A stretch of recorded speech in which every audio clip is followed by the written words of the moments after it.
Muy bien. Bueno, pues estamos listos para compartir con ustedes el título de esta conferencia titulado El caos de un mundo engañado.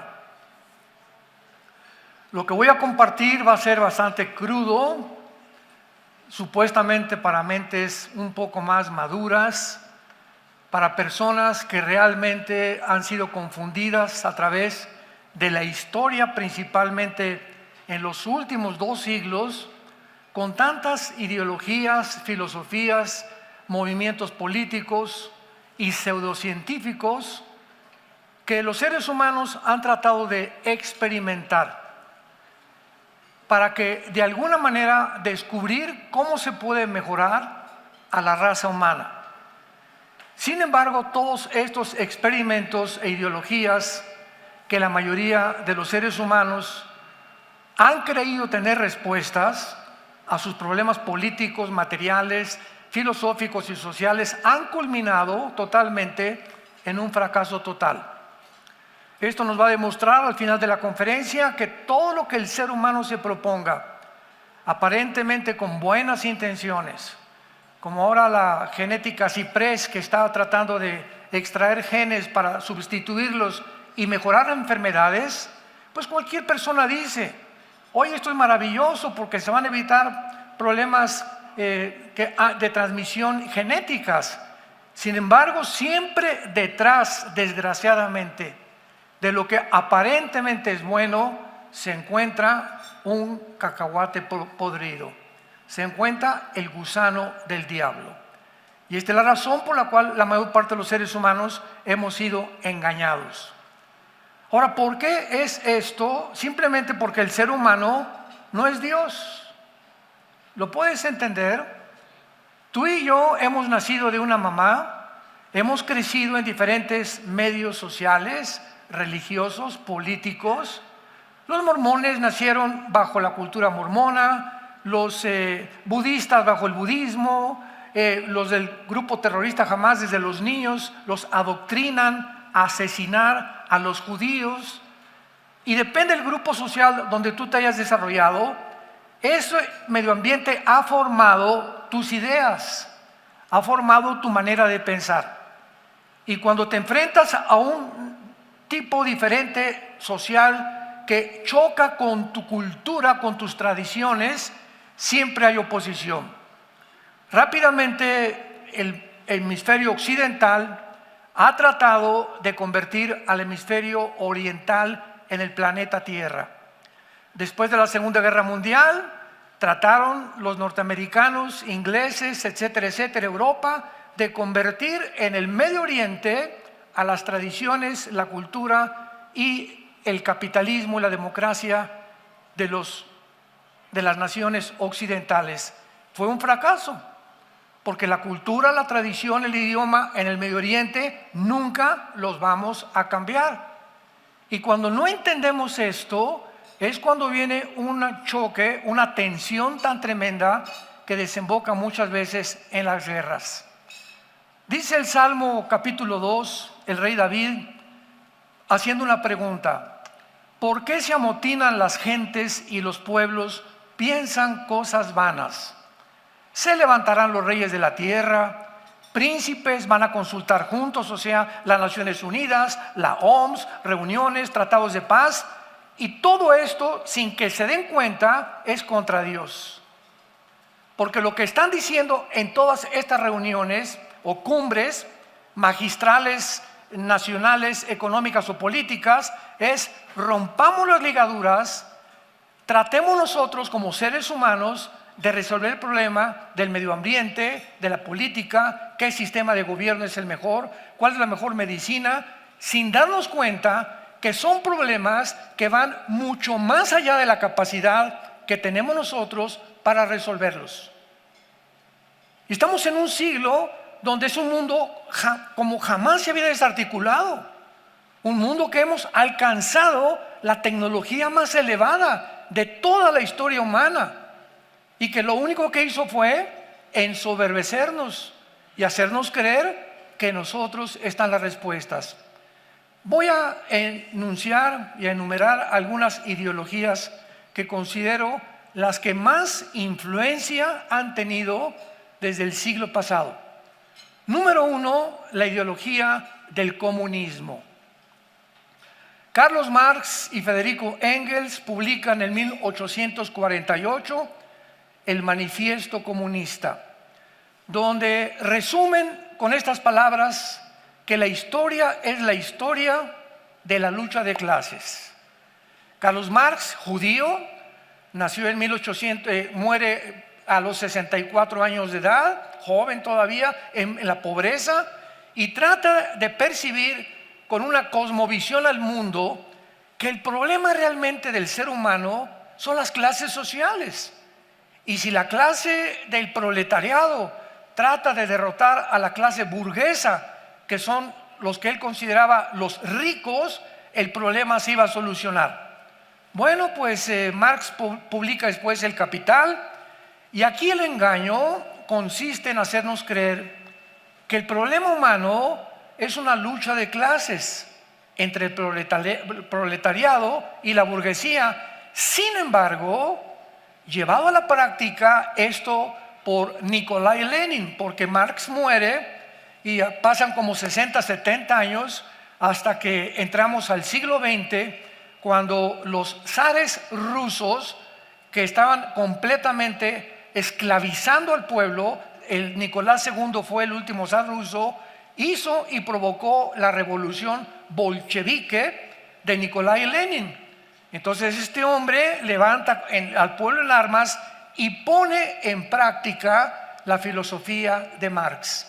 Así que pasaron casi 70 años para que esta ideología marxista, leninista, o la dialéctica materialista, como también se conoce, fuera llevada a la praxis. ¿Y qué es lo que esperamos?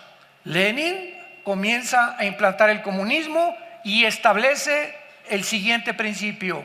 Estoy convencido, pocos meses antes de morir, que para que una revolución triunfe, tenemos que asesinar y eliminar al mayor número de personas. ¿Qué pasó después de que murió Lenin? Viene José Stalin, uno de los asesinos más grandes del siglo XX. Acaba matando a su propia familia con la paranoia que él tenía. Entonces, todo esto nos muestra claramente por qué en 1991 Gorbachev se presenta en el Vaticano con el Papa Juan Pablo II a declararle al mundo: quiero confesarles que la ideología del comunismo ha fracasado.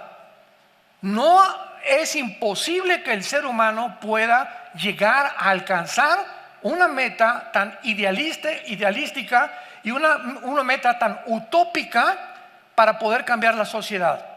Y cae el comunismo. El presidente Ronald Reagan, en aquel entonces de Estados Unidos, le ordena a Gorbachev que derriben el muro de Berlín, porque ya habían los comunistas separado la Alemania oriental de la Alemania occidental, y mataron cientos de familias por tratar de reunirse con su otra familia, porque estaba prohibido atravesar la pared intermedia de separación. El problema humano va más allá de la pobreza, y la Biblia nos muestra claramente la gran equivocación. Casi todos los gobiernos que caen bajo esta trampa, la pregunta que debemos hacernos es la siguiente: ¿por qué, habiendo demostrado la historia que una ideología como el comunismo ha fracasado, que no se puede implementar, que es completamente anárquica y esclavizante y totalitaria, por qué la quieren volver a desenterrar? ¿Por qué quiere el ser humano, con algo que ya me tomé esa medicina y no funcionó? ¿Por qué quiero volverme a tomar algo que ya me demostró que no me ayuda? Simplemente demuestra la incoherencia, la irracionalidad y el grado profundo de enfermedad de la mente humana. Estamos enfermos, o principalmente las clases que han tratado de poder implementar algo que no ha funcionado. Por ejemplo, en la Biblia encontramos en Proverbios 13, versículo 7, las palabras del hombre más sabio que la Biblia considera que ha existido el rey Salomón. Y dice Proverbios 3:7, hay quienes pretenden ser ricos y no tienen nada, y hay quienes pretenden ser pobres y tienen muchas riquezas. Aquí nos cambia la perspectiva totalmente la Biblia. Tú ves una persona con un buen carro y una buena casa y se enfoca inmediatamente la persona. Esa persona que vive mejor que yo es más feliz que yo. ¿No es cierto? No es cierto, no es cierto. Hay pobres mucho más felices que las personas que consideramos, que por las casas y los carros y los viajes que ellos tienen son más felices. Muchas veces son los más miserables del mundo. Y la historia nos da otra vez testimonio de esto. Artistas, Elvis Presley, el rey del rock and roll, con 500 mujeres esperándolo para tener relaciones con él. ¿Cómo muere? Completamente drogadicto. Deja a su esposa y traiciona, se mete con relaciones homosexuales con su jefe de karate. Michael Jackson, el rey del pop, todo mundo, los jóvenes quieren ser como él, muere y se descubre que fue un pederasta que violó a más de 35 niños menores de 6 años de edad. Y podríamos enumerar cantidad de deportistas, cantantes, presidentes, personas que consideramos que porque tienen fama y porque tienen prestigio y popularidad son felices. La Biblia nos dice, no es cierto, no es cierto, no es cierto. Tenemos que cambiar y entender claramente la naturaleza humana. Dice Proverbios 19, versículo 1, mejor es el pobre que camina en integridad que el de perversos labios y fatuo. 1000 veces mejor ser pobre y honesto que rico y corrompido. Porque si en esta vida muchas de estas personas no han sido todavía castigadas, no se imaginan lo que les espera después de la muerte. En Mateo capítulo 20, Cristo, que el hombre más sabio que ha pisado este mundo, lo dice en estas palabras de una forma profética. Mateo 20, versículo 25. Jesús los llamó y les dijo, los gobernantes, escuchen esto fue dicho hace 2000 años. Jesús dice, los gobernantes de las naciones, todos se enseñorean de ellas.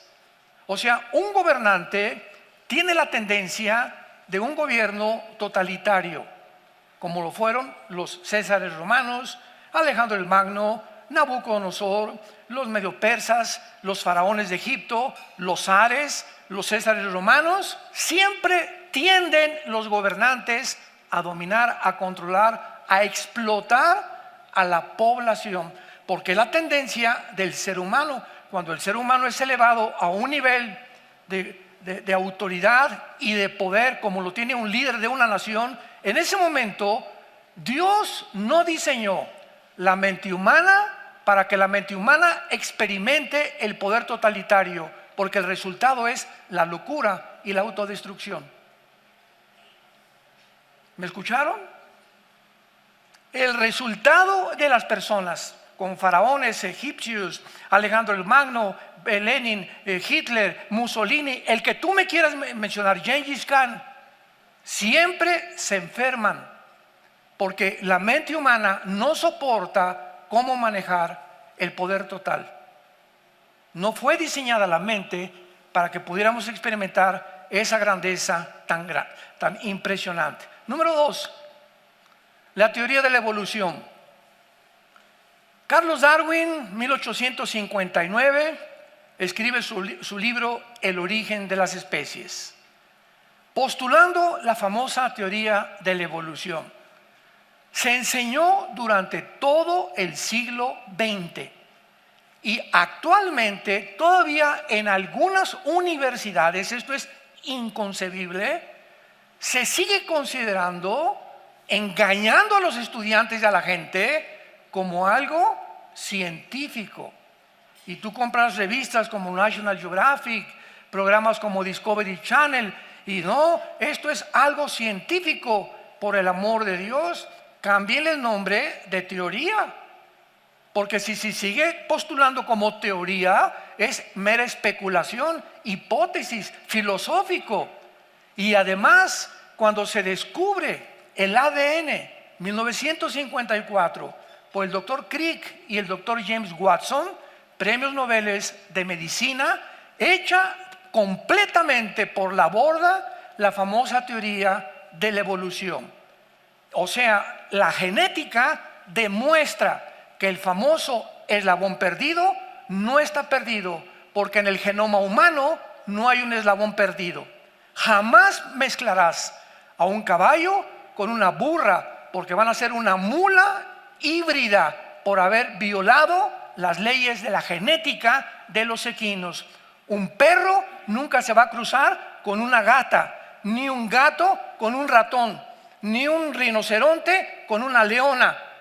Ahora, esto nos demuestra claramente la imposibilidad de una teoría pseudocientífica que se seguía enseñando y siguen enseñando la mayor parte de los ateos. Voy a ver el ateísmo más adelante. Pero son mentes enfermas que se encasillan y se encarcelan, no ven las evidencias de la genética, no ven las evidencias de la biología. La biología niega la evolución. Los aminoácidos, que son los ladrillos de la vida, impedirán la evolución. La primera y la segunda ley de la termodinámica, señores físicos, matemáticos que nos acompañan, ¿qué enseñan las leyes de la termodinámica? Por el amor de Dios. La segunda ley, que todo sufre un deterioro, todo se echa a perder, no hay nada de evolución para arriba, todo es hacia abajo. El sol pierde millones de toneladas de masa cada segundo. Y cuando se demuestra que el universo tuvo un comienzo y que no es eterno, la teoría de la evolución desaparece física, biológica y genéticamente. ¿Por qué? La quieren seguir enseñando por una simple razón, porque la otra opción es la Biblia. ¿Dejas tú la evolución? ¿Qué vas a hacer? ¿A qué Dios te vas a volver? Adoramos un Dios empírico. Como evolucionista tienes que ser humanista. Produjo también el empirismo, el ateísmo y el existencialismo.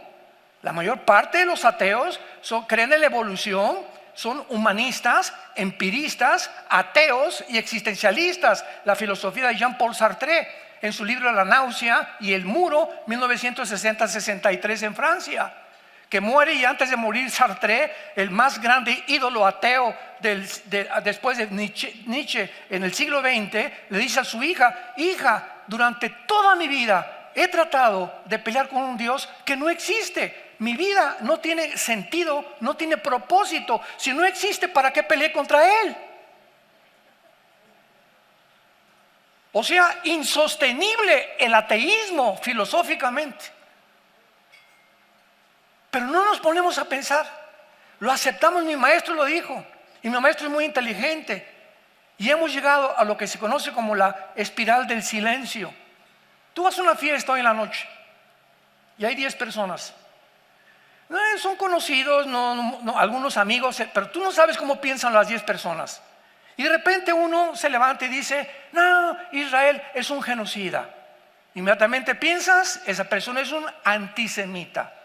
Pero nadie en tu grupo de personas, de 10 personas en la mesa, nadie lo contradice. Todos se quedan en silencio. Te despides en la noche, muchas gracias, vas con tu esposa de regreso a tu casa y vas en el camino en tu auto. ¿Por qué yo lo permití? ¿Por qué no dije en contra algo de lo que se expuso? Y la razón es porque tenemos siempre miedo de ir en contra de la mayoría. Y si la mayoría creemos, como nadie contestó, de que realmente es antisemitismo, no quiero luchar contra la mayoría. Y se llama conformismo, señoras y señores. Llegamos al conformismo, la espiral del silencio. Nos da miedo expresarnos. Me da miedo decir a mi maestro: estás equivocado. Porque la mayoría va siguiendo eso. Cuando vinieron los nazis, que vamos a hablar más adelante, en el nazismo, 1943-44, millones de personas venían, jóvenes que no querían en eso, pero bien atado la gente: ¡Heil Hitler! ¡Heil Hitler! Y levantaban la mano porque no querían ir en contra de la mayoría. Entran las jovencitas de 15, 17 años a oír a Luis Miguel o a Ricky Martin. Se quitan el brasier, se quitan la ropa interior porque entran y no pensaban hacer eso, pero el ambiente colectivo, se llama psicosis colectivo, las hace participar para no ir en contra de la mayoría.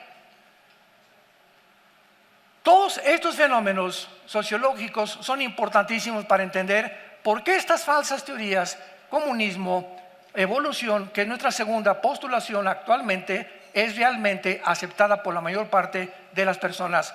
Y esta teoría de la evolución consiste, ¿verdad?, claramente en que se ignora los elementos del ser humano. Dice en primera de Tesalonicenses 5:23 la Biblia: para que todo vuestro espíritu, alma y cuerpo sean guardados irreprensibles a la venida de Cristo. Damas y caballeros, señores psicólogos, psiquiatras, pensadores, genetistas, ¿qué hombre puede realmente saber los elementos que forman al ser humano? Nadie más que el Creador. Si yo tengo un Volkswagen y se me descompone, no lo llevo a la Ford, porque la Ford no sabe nada de Volkswagen. Lo llevó a la agencia que lo fabricó. Así, ¿quién nos fabricó a nosotros? ¿O te hiciste tú solo? ¿O a tu mamá salió de una gata? Tenemos que tener en cuenta que hubo algo que nos supera, que va mucho más allá de nuestra comprensión, que establece leyes cósmicas de diseño, de belleza en el universo, leyes que no cambian, que son completamente constantes, y gracias a las leyes del universo existe la ciencia. Porque los científicos no tienen más que observar los fenómenos y apuntar en la bitácora. Lo que no se puede observar, escúchame, señor científico y jóvenes, lo que no se puede observar ni demostrar en un laboratorio no es científico. Te mintieron, te engañaron. Y son hombres corruptos de entendimiento. Como no tienen otra alternativa, la siguen enseñando. La Biblia dice que somos espíritu. Y por ser espíritu tenemos contacto con Dios. Un conejo, un chango, nunca aprenderá a alabar a Dios. ¿Nunca has visto conejos? Alabaré, alabaré. ¿Por qué? Ni changos, ni simios, ni camellos, ni conejos. Es la característica intrínseca del ser humano que ya por lógica elemental y por mi clara razón me implica y me lleva a una dirección. Tengo que ser diferente a los animales, por el amor de Dios. No puedo venir de una amiba y a través del tiempo haber evolucionado y llegar a un ser humano cuando la genética me muestra que no se puede.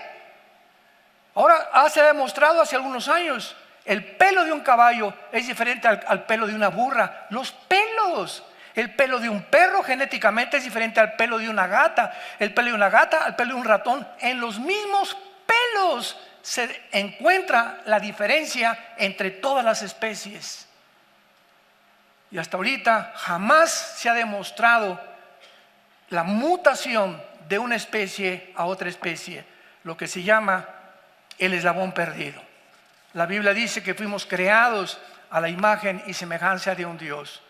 ¿Por qué? Decía Sigmund Freud, el doctor vienés, ¿cómo es posible que en los seres humanos, en todas las civilizaciones, en todas las tribus, en todas las culturas, hay ese impulso de adorar a algo o a alguien? Freud, en su libro Ello y Ella, concluye: es lógico que tiene que haber algo diferente a nosotros, porque el ser humano es incorregiblemente religioso. ¿De dónde es esa pasión del alma de adorar? Y si no conozco al Dios verdadero, adoro la luna, o me voy a Teotihuacán a recibir energía, o creo en la astrología, algo tiene que dirigir mi vida. Pues soy Géminis, tú eres Virgo, no nos llevamos. Y consulto en el periódico que dice mi astrología ahora, ¿verdad? Mis signos, horóscopos. No vayas al cine, pues no voy al cine. Estás creyendo en algo superior a ti, que es una estupidez. Es más fácil creer en eso que creer en Jesucristo. Increíble. Así es el ser humano. Veamos el ateísmo en tercer lugar. Es mi platillo favorito. No cabe duda que el siglo XX, y lo digo porque yo fui ateo, a los 13 años me decepcioné de la religión, no de Jesús, porque jamás en el seminario salesiano me enseñaron a Jesucristo ni abríamos la Biblia. Me decepcioné del sistema de la religión, porque yo no conocía al personaje que se llama Jesucristo. Y me hice ateo, buscando algo en mi vida. Durante 10 años profesé el ateísmo, el empirismo, el humanismo y el evolucionismo. Hasta que mi hermano comenzó a enseñarme la Biblia y caí de rodillas y reconocí que siempre fui un tonto y un soberbio en haber creído algo que no había ni siquiera consultado, que era realmente que Dios existe. El siglo XX es el siglo donde más ateos ha habido en la historia, el siglo pasado. ¿Por qué? Bueno, aquí hay una correlación. Es el siglo donde todos los más grandes descubrimientos científicos y tecnológicos se descubrieron. Pero los seres humanos se envanecieron ante todo esto. En 1903, Henry Ford maneja el primer carro a 25 kilómetros por hora. 1906, los hermanos Wright hacen la primera tentativa de volar. 1929, Alejandro Fleming descubre la penicilina. 1937-38, Roberto Oppenheimer, Enrico Fermi, alemanes e italianos respectivamente, bombardean el uranio 35, produciendo la fisión nuclear, produciendo la primera y la segunda bomba atómica. 1956, la primera plataforma espacial. 1969, llegamos a la luna. 1970, el iPhone, el internet, y de los 75-80 para acá, ¿qué nos sorprende? Todos estos descubrimientos ensoberbecieron al ser humano. Continuemos. Bertrand Russell, les voy a mencionar los principales ateos del siglo pasado, todos hijos de Friedrich Nietzsche, que voy a hablar a continuación de él. Pero tenemos a Bertrand Russell, se casa 5 veces y le preguntan que por qué era ateo, porque no le convenía ser moral. Sam Harris, Jean-Paul Sartre, el padre del existencialismo, escribe el libro El muro. Sartre dice, era mi autor favorito Sartre, y dice en uno de sus libros: yo veo el mundo como una pared y me desespera, dice Sartre, en su supuesta honestidad y fidelidad a sus pensamientos y a su filosofía. Veo una pared y veo como que me estrello contra ella porque está más alta que yo. Y dice, esos sueños los tengo continuamente y me doy cuenta que hay cosas que detrás de la pared existen, no sé qué son, pero mi mente finita y limitada no lo puede entender. Esa pared era Dios. Y él quería con su mente intelectual poder derribar a Dios. Tú no existes, pero se veía siempre enfrentándose con algo que se oponía, al grado que le dice a su hija antes de morir: he peleado contra alguien que no conozco, mi vida no tiene sentido ni propósito para vivir, que se le llama el padre del existencialismo. Lo tenemos también a Richard Dawkins, a Carlos Sagan, el más grande astrónomo del siglo XX, que también dijo: el universo no puede tener completamente ni origen ni nada. Sin embargo, Alberto Einstein, antes que Carlos Sagan, casi 45 años antes que él, Einstein dice: Dios no juega a los dados con el universo.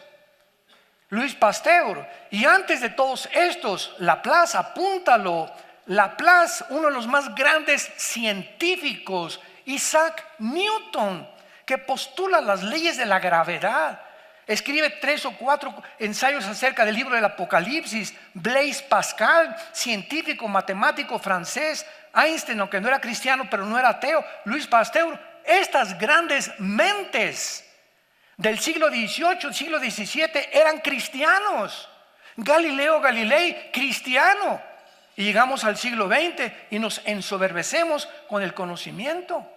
¿Qué le pasó al siglo XX? Pues los descubrimientos, la fama y el poderío y el totalitarismo de los gobiernos comunistas hicieron que el hombre pudiera creer que podemos gobernar a los demás a través de nuestros sistemas de pensamiento.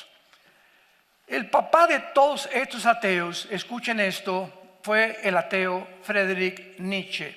1844, muere en 1900 en el año 1900, a los 56 años de edad, muere de sífilis.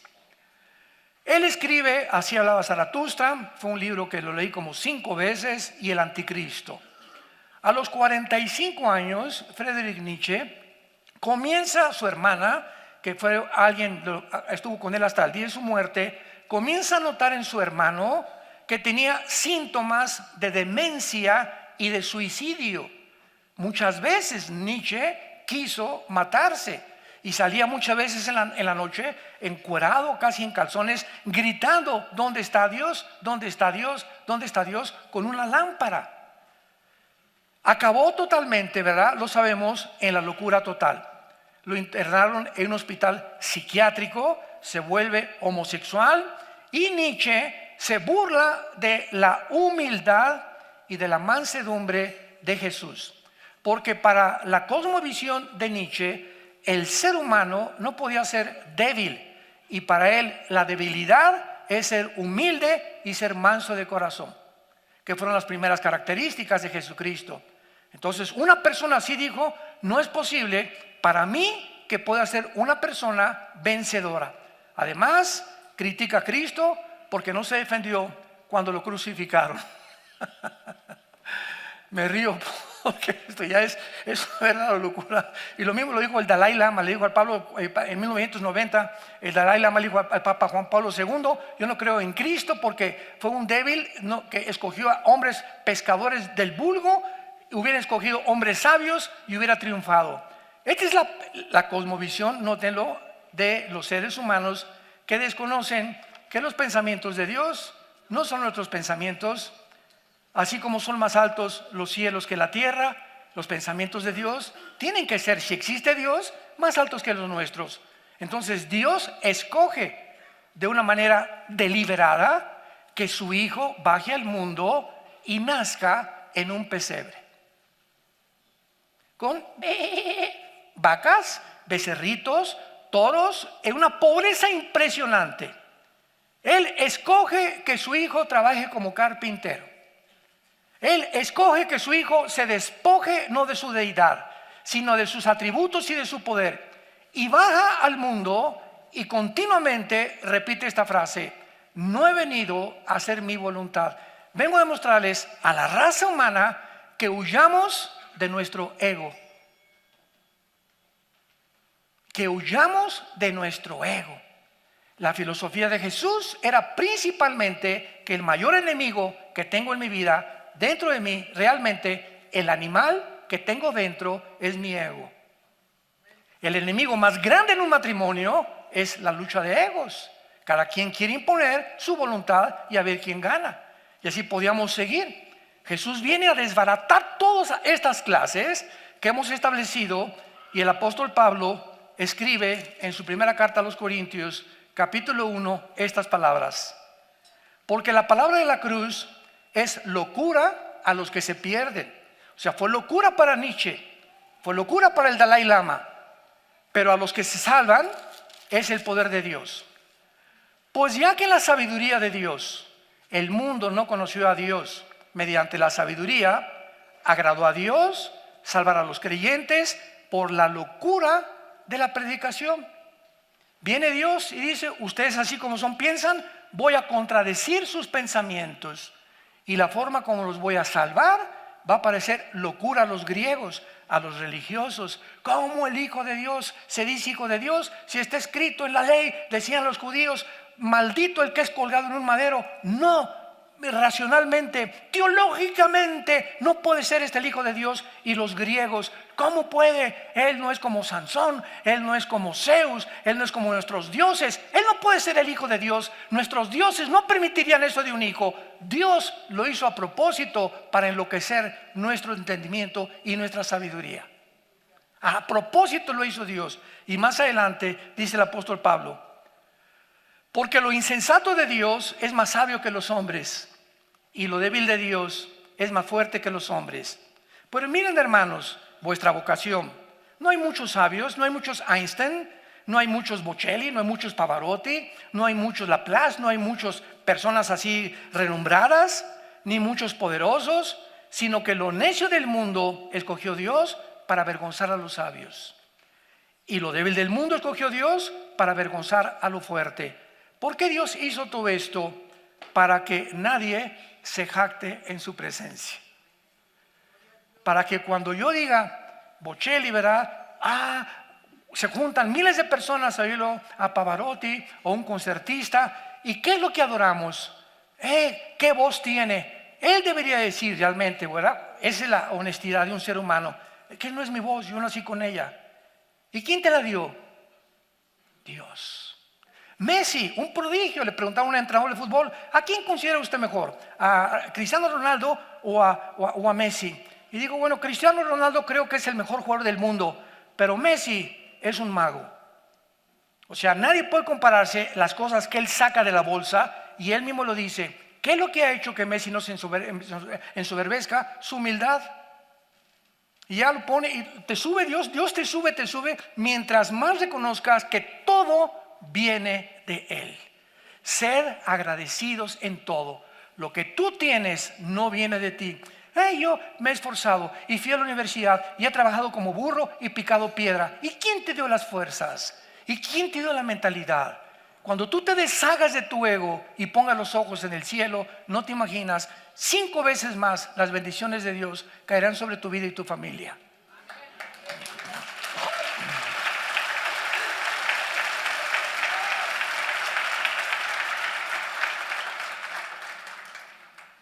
Número 4, el nazismo. Adolfo Hitler en 1889 muere en 1945 con su esposa Eva Braun. Supuestamente los dos, él se quita la vida y él la mata a ella después. Funda el Partido Nacional Socialista en Alemania. Escribe Mi lucha, en alemán Mein Kampf, que este libro yo lo leí también como 2 veces, era uno de mis libros favoritos. Simplemente el Mein Kampf o Mi lucha es Hitler describe parte de su autografía y él comienza a tratar de proyectar cuál sería su problema de la eugenesia, que vamos a ver un poco más adelante. Hitler tiene un fenómeno que ningún politólogo, ningún historiador, ningún sociólogo del siglo XXI hasta este momento ha entendido, ni en el siglo pasado, por qué Hitler hizo lo siguiente.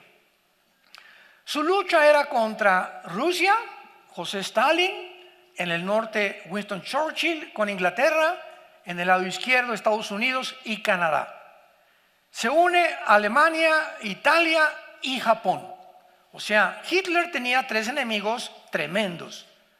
Pero de repente, de una forma sorpresiva, vuelvo a repetir, inconsistente con su personalidad, con su proyecto en el libro de la lucha, se vuelve en contra de un pequeño grupo de judíos, sin tierra, sin ropa, sin medicinas, sin nada, absolutamente, como limosneros que vivían en ese tiempo en Alemania y en las ciudades europeas. Sin embargo, aquí hay algo impresionante. Él se volca completamente para exterminar algo que él veía en ellos como: tengo que acabarlos. Y si no extermino a los judíos, no va a triunfar el nazismo en el mundo entero. ¿Qué es lo que veían los judíos? ¿Por qué ese odio contra este pueblo, esta etnia, que no representaba ningún problema, ni militar, ni político, ni económico? Pero comienza a llamarle la solución final. Y nombra a Himmler, nombra a diferentes subalternos de él que hagan campos de concentración en Auschwitz, que los metan en trenes, que los encueren, que los metan disque a bañar. Y bajo los campos de concentración había llaves de gas, les abrían el gas y los mataban y los envenenaban. Niños, mujeres, ancianos y de todo tipo. Termina la Segunda Guerra Mundial, llega el general Douglas MacArthur, entran por Normandía, Francia, que fue la más grande intervención de Europa para poder entrar, y de Estados Unidos a Berlín, rodean a Berlín, por acá llega Stalin, llega Churchill, llega el general MacArthur, Hitler sabe que no hay escapatoria, se suicida en el búnker que él tenía y se mata y termina el nazismo. Planea la solución final y uno de sus experimentos más importantes fue la eugenesia. La eugenesia es la aplicación de las leyes biológicas de la herencia, escúchame con atención, para perfeccionar al ser humano, que es el mismo proyecto del actual Foro Económico Mundial que dirige un hombre alemán, Klaus Schwab, con su consejero Noah Harari, que acaban de declarar: la Biblia no existe, Cristo no existe, vamos a crear una super raza. La misma etiqueta de los nazis vuelve a repetirse en el siglo XXI. La historia nos enseña que el hombre que no aprende la historia está condenado a repetirla. Y es lo que quiero tratar de enseñarles: cómo estamos engañados, cómo personas tan inteligentes, Klaus Schwab, 4 o 5 doctorados, Noah Harari, uno de los pensadores más grandes filósofos que hay en el mundo, Jesús ni siquiera existió, cabeza de aguacate. Como le pregunté un día a un ateo que amigo, yo ni siquiera creo que Cristo existió, y le pregunté, ¿me podría decir la fecha? 15 de mayo 1989. ¿Desde cuándo lo contamos? ¿Desde Buda? ¿Desde Zoroastro? ¿Desde Mahoma? Desde Cristo. Cristo tiene un impacto tan grande en la historia que la divide. De llegar a la irracionalidad y a la locura de negar que Cristo existió, por el amor de Dios.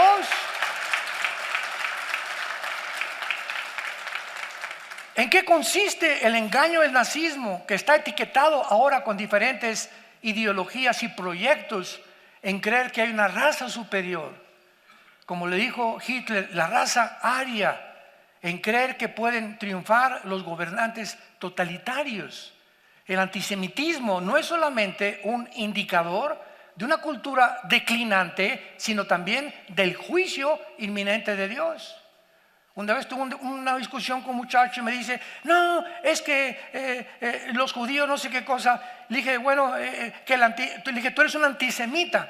Y me dice, no, claro que soy un antisemita. Y le dije, bueno, pero vamos a tratar de determinar los términos, porque si vamos a tener un debate, vamos a definir los términos. ¿Tú me puedes definir qué es un antisemita?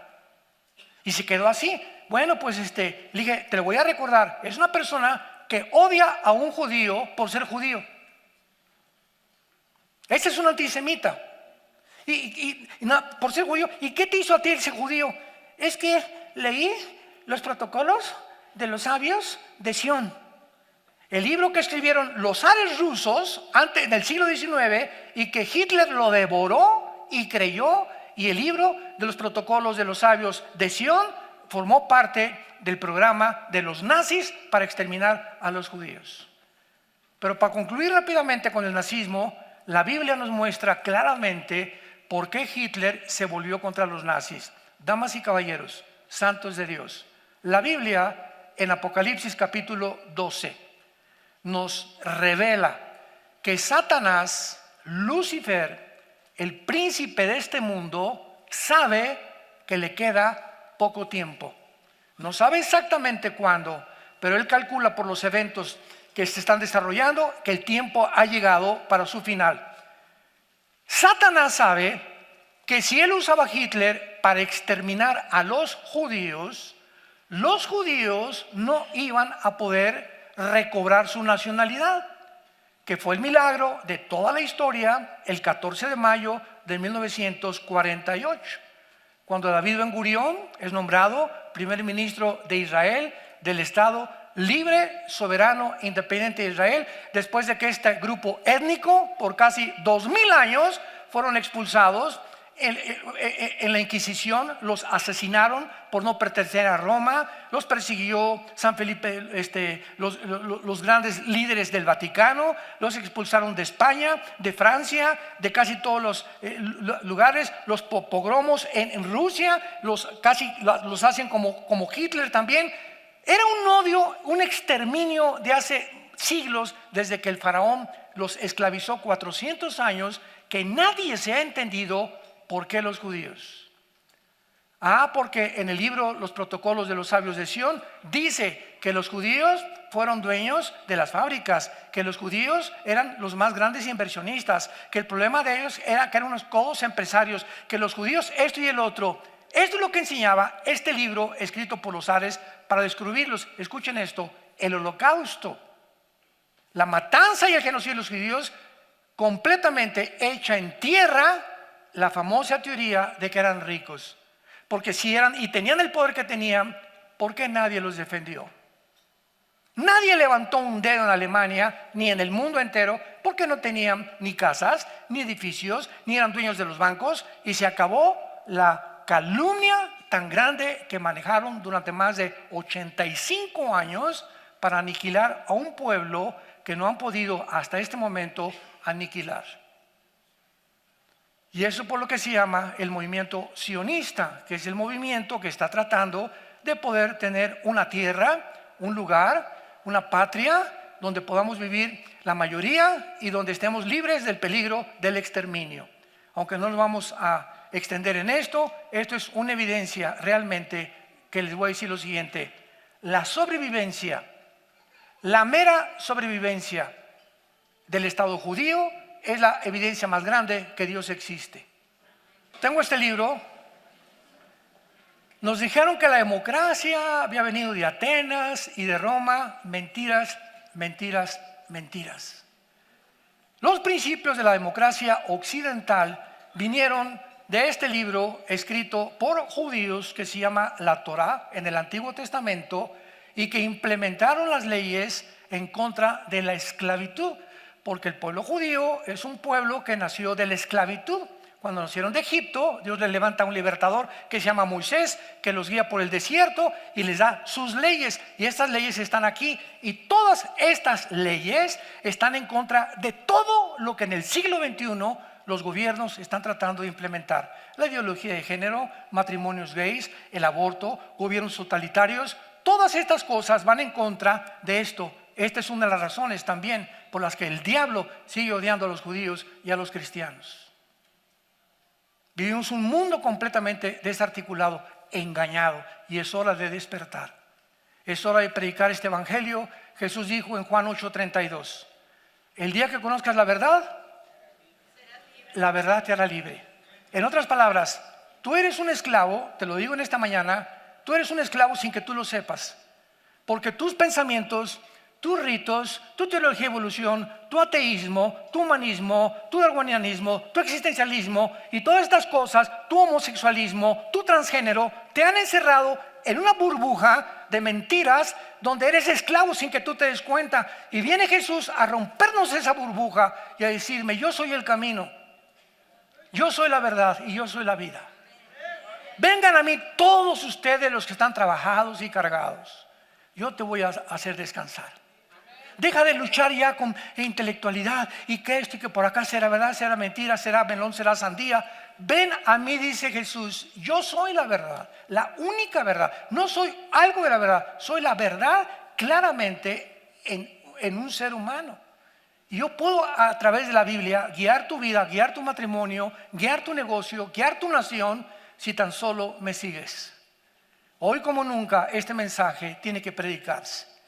Porque el hombre necesita conocer la verdad en la cruz, el amor de Dios en una cruz. Porque de tal manera, dice la Biblia, amó Dios al mundo, que dio a su Hijo unigénito, para que cualquiera de ustedes que en Él crea, no se pierda, mas tenga la vida eterna. Mas Dios muestra su amor para con nosotros, en que siendo aún pecadores, Cristo murió por nosotros. Él fue herido y despreciado entre los hombres, varón de dolores, experimentado en quebranto. Ciertamente llevó Él nuestras enfermedades, sufrió nuestros dolores.